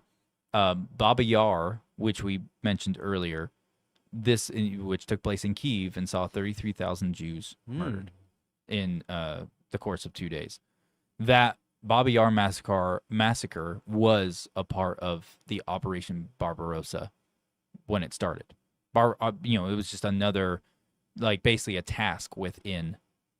I see. It wasn't I see. titled Baba Yar Massacre, but it was A very notable thing going about it, right? into Kyiv was one of the tasks in the Operation Barbarossa, which is where the Baba Yar massacre happened, because it was, the part of that onslaught of Kyiv where you saw 33,000 Jews brutally murdered in cold blood in a ravine over the course of just 2 days. So there's that. And then also the Soviet POWs was another horrific key fact. They were subjected to starvation, execution, forced labor, and experimentation. Around 3.3 million Soviet prisoners of war died in Nazi captivity, many from deliberate starvation or outright execution or experimentation. It was a mixture of those three. And when I talk about the experimentation, we brought up the X-Labs earlier. They thought that they wanted to use them as guinea pigs to see if things were successful, instead of using their own soldiers if they could help it. Now, they did do some of the experimentation on Nazi soldiers that did pass, like, certain tests, like chemical tests. Yeah. Like, they made it through these trials where most other people died. And look, we're seeing these other things about them that seem to not be a negative, even if, though, like, they could be having horrible side effects from whatever they went through. But they noticed ultimately they were dying, and they were like, okay, well, let's not use our own soldiers for a moment and try to get someone else. And then that's when they were grabbing Soviet POWs, innocent civilians were a part of this too. The worst one that I know is going to sound messed up. I mean, it's both equally horrible, but when I think it's just like an instinctual reaction. When I hear them say, oh, we did this, they did these horrible experiments on babies, like talking about like 1-year-olds, things like that. Yeah, horrible. The babies are obviously alive and feel it, and probably are crying nonstop because they're in excruciating pain. But then when I hear about them taking like a 4 or 5-year-old boy or girl, for some reason, when I hear that, it triggers me more. And I think it's literally because a 4 or 5-year-old has a real conscious mind. They're aware of their surroundings. They can see, they know. A 1-year-old doesn't know how to interpret all that quite yet. But a 4 or 5-year-old definitely do. Yes, they do. And so I think that's why instinctually it just like gets me, when I hear about the 4 or 5-year-olds that it was done to. But anyways, moving on from that horrible thing. That we keep saying that because we're trying to our best to sort of break up the depravity, right? Moving on, sort of aspect of, all right, we know this horrific thing. Let's move past it and try to learn from that and grow from it, right? And on to the next horrific story that the Nazis did, because there is a vast trove of atrocities that they committed. Yep. That a lot of them were never held accountable for, because the war ended and all the Nazis were killed, or paid to go into work in different governments around the world. Yeah. Or they moved to South America to hide away, Or Antarctica. or Antarctica, apparently, right? Or Africa. Yeah, they moved across the world to hide and to continue their research in private. Same with Greenland. Yep. Alaska. That happened too. Well, I say Alaska. It was actually not. It's not technically in Alaska. It's technically Canada, Like the tundra, right? but it's in the ice tundra. yeah. And there are villages out there from World War II that still have Nazi descendants. Like the whole town is nothing but descendants of Nazis who did not defect. They were 100% believers. So I don't believe for 2 seconds that those little villages today are like you and me. I think they have a contorted brainwashing that they went through as children. Because if your grandfather believed it so full-heartedly, then he's going to teach the same teachings what he believes into his sons And to and instill daughters. that, right? And then so on, unless something defective happened to cut that off. But I highly doubt it did, because these are remote villages where these are located. So I believe that they all believe it, probably deep down. There's a part of them, or maybe it's a little bit manipulated now or different. But Systematic racism in the same right. Yep, that's a good use of that word, that phrase. Congrats. You deserve a nickel. 5 cents. Can I get a cookie? Can I get a cookie? But speaking of moving on to another atrocious act, the T4 Euthanasia Program that the Nazis did. So behind the industrial type of scale genocide of the Jews, the Romani people, and others during the Holocaust, the Nazis tested their methods in the T4 Euthanasia Program, which targeted Germany's own citizens deemed life unworthy of life. Good. This God. is literally real. This is they don't you don't They're hear about playing this. God. You don't hear about this in the history books all that much in school. Even when I was a kid, they didn't really talk about this all that much. I mean, This part of it. But basically, all it means, just for people listening, is that when they say they targeted Germany's own citizens, that they deemed life unworthy of life, they are literally talking about the mentally ill, the physically disabled, and other marginalized groups within that bubble, particularly those institutionalized in psychiatric hospitals and like basically care homes or old folks' homes. So basically, like if you had an old person who couldn't walk very well and they had a messed up leg from an injury early in life and you were disabled in that way, put down. they would kill you. Yeah. And put you down because they didn't think you could contribute anything to anything. I think saying murder you is a proper term, because they were murdering people. They Yeah. were going out of their way to cause terrorism on their own people and terror on the world. You would hear these stories across the globe, I would imagine. Let me blow your mind some more. I don't want then. that. No, you're gonna love it.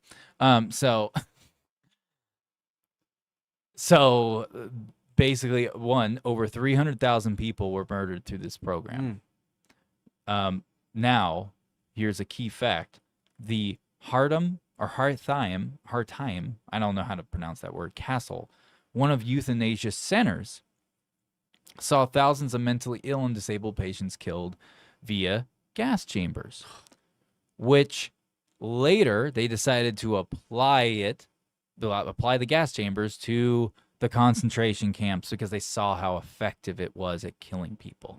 And so that's where it started. The T4 Euthanasia Program is what set off the chain of events that led to them coming up with the gas chambers, and then they implemented those into the concentration camps.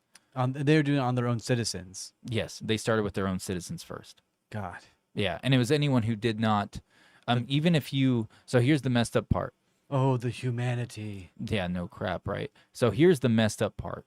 So when they started going after their own citizens doing this, before they brought the concentration camps about and used the gas chambers there, whenever they went after the citizens, basically, if those people who were mentally ill or maybe just handicapped, like they had a a broken leg. Like this is what they mean by handicapped individuals, Mm-hmm. like people who are disabled. If you were, let's say you like someone got trampled by a horse and it like mangled their right leg, brain, they're not mentally ill, right? They're They're just just sound. They're physically ill. they have a crippled leg because back, medical science back then was not like what it is now. So basically, they had a messed up heel from the wound that happened, and so now they couldn't walk around their leg, and they're basically handicapped due to that.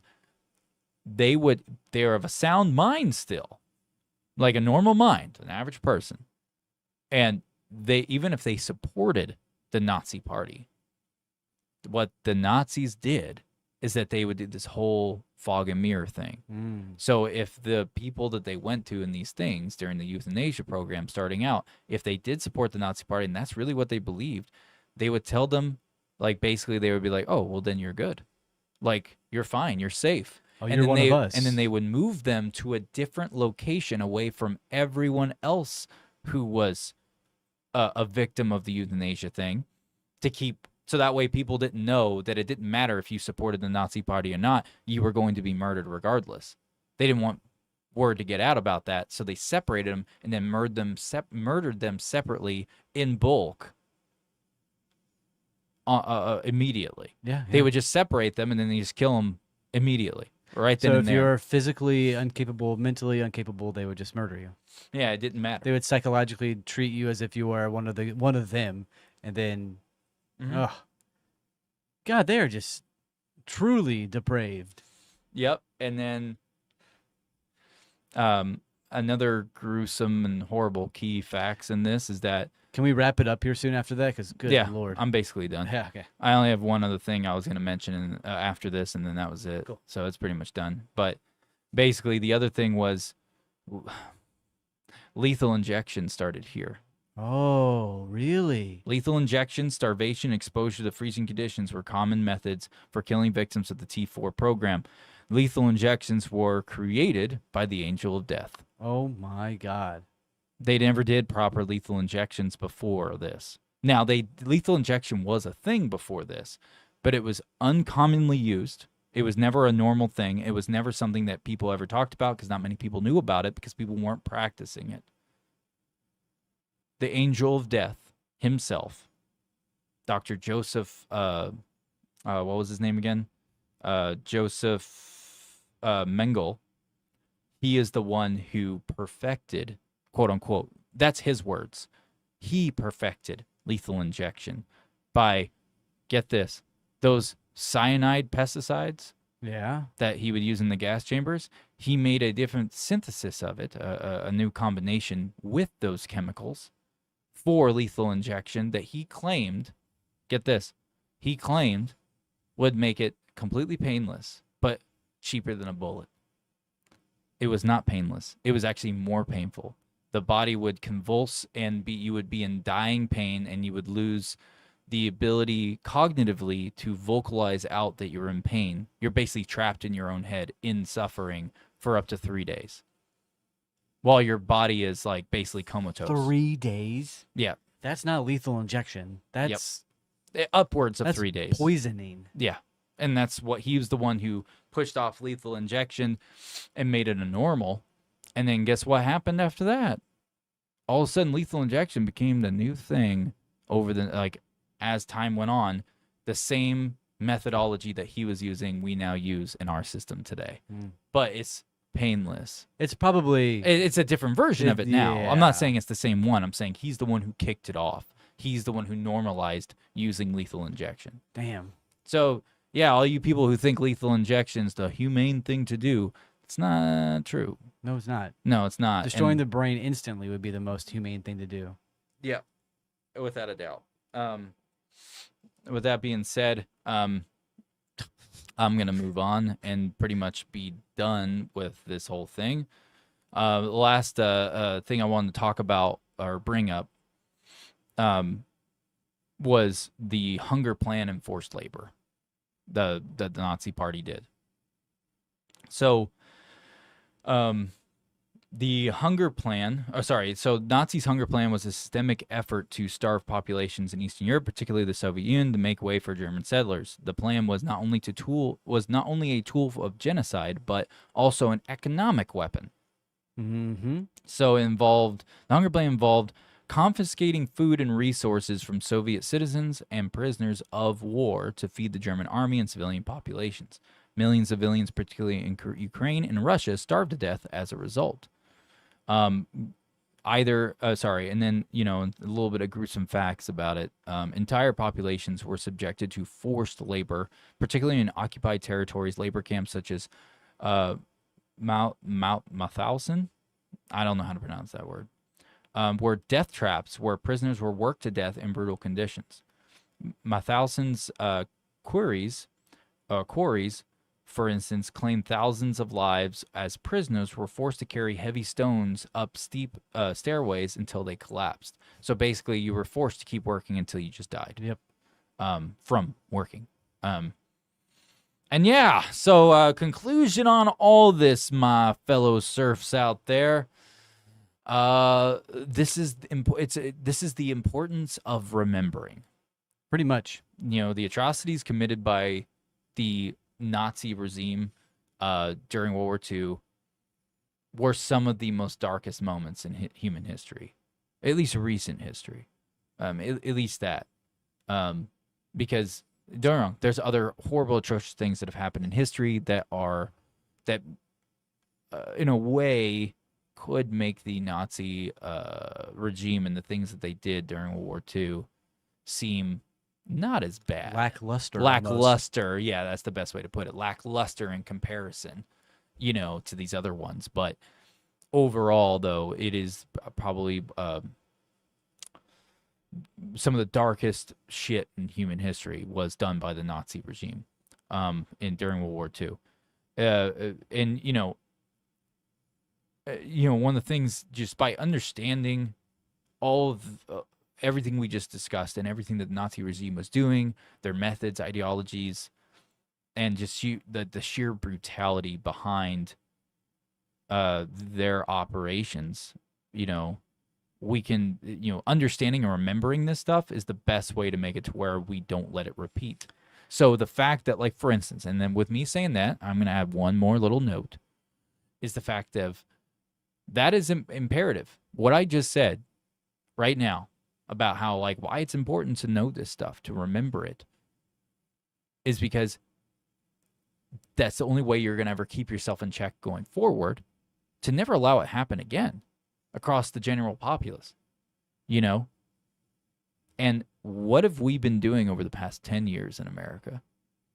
Tearing down statues of people that are like, oh, they were racist, horrible people. Let's tear down the statues. Let's do this. Let's do that, and erase it from history. All it's going to do now is repeat in somewhat near future. Yep. Because you're choosing to tear something down because you're offended by a fucking stone. No, that stone should be a fucking reminder of how the horrible things they did, if they did horrible things. If that is true of whatever it is, tearing down the statue, all you're doing is getting rid of it from being in viewpoint, and which means you're not going to really remember. You're erasing history. Yeah, you're going to be you're erasing it. And then what happens when you forget about that shit? It repeats. It goes again. And that's the whole point of what I'm trying to say in the conclusion. Is that's why it's important to remember these things, to know about it, to be educated on it, and just the understanding of it. Just so because the understanding parts are really important. The keyest point of it, the whole thing. I think people know that Nazis were bad. Do they though? Because kids are not really learning about. But that's all World War II that's right all now. they know, right? That Nazis were bad. But why were they bad? What really? They're not being taught the reasons why they were bad and what made them bad. Was it because they were the bad guys in the war, or was it because they were creating such a horrific life for millions and millions of people and killing millions and millions of people? I think that it's important, just like what we're doing on the show today, is bring up the amount of suffering that they caused to society in different aspects of global politics. it is important that we educate as many people as possible over the history of the Nazi regime, and not necessarily just the Nazis, but as we do on our show, just history in general, because they're not trying to teach you the aspects of our life and our history and our society around the world that was the gruesome facts, Yeah. because it's too scary, too real. Well, guess what? It happened. And if we get rid of it and stop talking about it, stop learning about it, we're going to repeat it, just as you just said.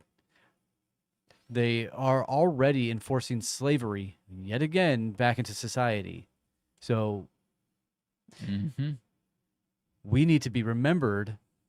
I'm sorry, not we, but society and humanity needs to remember what the horrific things that have happened in our history have done to us. Otherwise, we will just keep doing it over and over again, and they're going to get more and more powerful, and it's going to be more and more deaths, more and more evil happening in the world. So stay educated, stay smart, and come along for the ride all the time, because we are not going anywhere unless YouTube kicks us off. Then we'll go somewhere else. Yeah. I would like to end things with a couple jokes Oh, yay. about Nazis. Yeah, make fun of them. Yes, and I'm going to try to tread the line of a little bit dark, but also keeping it light in a way. Now, don't judge me on these. One of them, so I had to, anyways, I'll tell you that later. But, so, let me ask you this. Why were the Nazis so bad at hide and seek? I don't know. Why? Because good always found them in the end. Aw. Wait. The good guys. Yeah, that's good. I like that. That's good. Yeah, that's what good I always mean. found it Yeah, in. Yeah, hell yeah. How many Nazis does it take to change a light bulb? I'm unsure. None. They sit in the dark because they think the light bulb is part of a global conspiracy. Why did the Nazi officer bring a ladder to the war? I'm unsure. Because he heard they were fighting for the master race and he needed to reach that high. Oh my god. Why don't Nazis use, I almost said Yahtzee. Why don't Nazis use GPS? I don't know. Because no matter where they go, they always end up on the wrong side of history. Fucking right, they do. Yeah, fuck Nazis. What's the difference between a Nazi and a boomerang? I don't know. Why don't you tell me, Ben? A boomerang comes back when you throw it. Thankfully, Nazis don't. Yeah, thank God. Yep. So stupid. What did the Nazis say after being caught hiding in South America? No, not me. I thought we were supposed to blend in, not stand out. Not stand out. Why did the Nazi refuse to play cards? I'm unsure. Because he already lost the biggest gamble of all, thinking he could win in a war of hate. Stupid ass Nazis. Nah, stupid Nazis. Why don't Nazis go to therapy? Tell me. Because deep down, they know they're irreparably broken. That's right.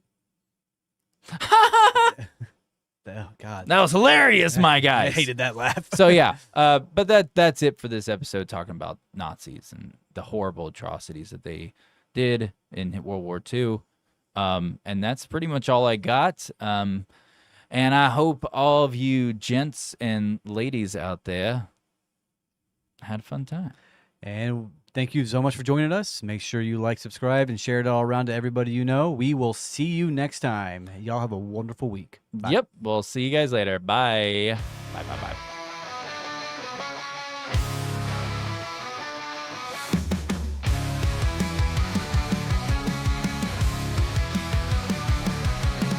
Fingers on the trigger, they pull without a sound. Behind the glass towers, we're buried underground. Secrets in the shadows, locked inside the mind. MK Ultra memories don't keep us blind. Static on the screen, voices we don't see. Dumpers got us wired, but we're breaking free. They're watching, they're waiting, with eyes in the sky manipulating. They silence the scream, but we